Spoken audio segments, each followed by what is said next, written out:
अभी जो जिस तरह के जो स्ट्राइक हो रहे हैं, ये जैसे ड्रोन अटैक्स हो रहे हैं पाकिस्तान की तरफ से, और भारत ने भी जो किया है, ये जो अभी तक जानकारी मिल पा रही है, ये सब कन्वेंशनल वॉरफेयर है। भारत की तरफ से कहा गया है कि सब कन्वेंशनल वॉरफेयर है, जिसमें पाकिस्तान की तरफ से इस तरह से ड्रोन अटैक्स और मिसाइल अटैक भी हुए हैं।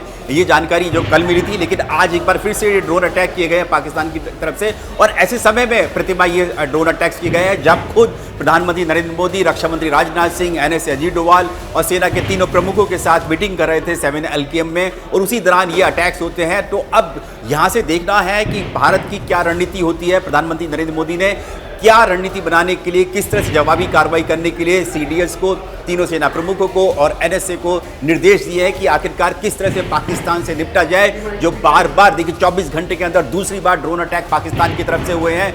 जम्मू, सांबा और पठानकोट में हुए हैं। अभी दूसरी जगहों की रिपोर्ट्स भी लेने की तैयारी की जा रही है कि क्या वाकई में वहाँ पर भी क्या कोई इस तरह के अटैक नहीं हुए हैं, क्योंकि कल जो अटैक्स हुए थे वो सियाचिन से लेकर लद्दाख से लेकर जम्मू कश्मीर, राजस्थान, पंजाब और गुजरात में हुए थे। तो 3 फेज में ये अटैक्स हुए थे पाकिस्तान की तरफ से। तो ऐसे में पूरी जो बॉर्डर एरियाज पे सेनाएं हैं उनको अलर्ट पर रखा गया है कि पूरी तरह से किसी भी तरह से कोई भी ड्रोन जो है पाकिस्तान की तरफ से ना आए। और प्रतिमा, ये सिर्फ छोटे ड्रोन या स्वाम ड्रोन नहीं थे, झुंड में जो आते हैं बड़े बड़े ड्रोन्स जो थे, कॉम्बैट ड्रोन जो थे, भटिंडा एयरबेस पर अटैक करने की कोशिश की गई थी, जिसमें मिसाइल लगी हुई थी और मार गिराया था इसको भारतीय वायुसेना ने। तो इसलिए बहुत जरूरी है कि अब आगे की कार्रवाई भारत कैसे करता है, थल सेना और वायुसेना किस तरह का जवाबी कार्रवाई करती है पाकिस्तान के खिलाफ। क्योंकि हमने कल भी देखा था जब इस तरह के 500 ड्रोन से अटैक हुआ था, तो भारतीय वायुसेना ने अटैक किया, कराची पर किया, लाहौर पर अटैक किया था। लाहौर में एयर डिफेंस सिस्टम जो था, एक बार सुबह में डिस्ट्रॉय किया था, एक बार रात में, एक बार फिर से डिस्ट्रॉय किया था। तो अब भारत की तरफ से क्या जवाबी कार्रवाई होती है, इस सब पर सबकी निगाहें होंगी। इसके साथ साथ कि हमारी एयर स्पेस पूरी तरह से सुरक्षित रहे, किसी भी तरह का कोई जान माल का नुकसान या हमारे सैन्य प्रतिष्ठान को ना हो पाए।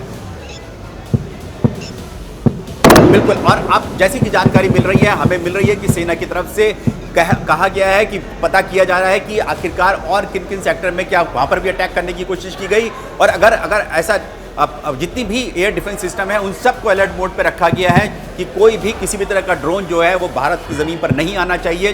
क्योंकि कल जो हुए थे 500 ड्रोन्स का जो अटैक हुआ था, उसमें भी ऐसा लगता था कि पाकिस्तान के जो ड्रोन्स में कैमरास लगे हुए थे, ताकि सर्विलेंस के साथ साथ जो है वो पता लगा सके कि आखिरकार भारत की एयर डिफेंस सिस्टम कैसी है, कैसा रिस्पॉन्स रहता है। तो ये जो आगे की कार्रवाई जो है, क्योंकि प्रधानमंत्री नरेंद्र मोदी के आवास पर मीटिंग हुई, उस मीटिंग में इस बात पर चर्चा हुई कि आखिरकार पाकिस्तान का इलाज किस तरह से किया जाए। लेकिन उसी वक्त जो है ये अटैक हो जाता है और 24 घंटे के अंदर दूसरा बड़ा अटैक भारत पर हुआ है, जम्मू सिटी पर।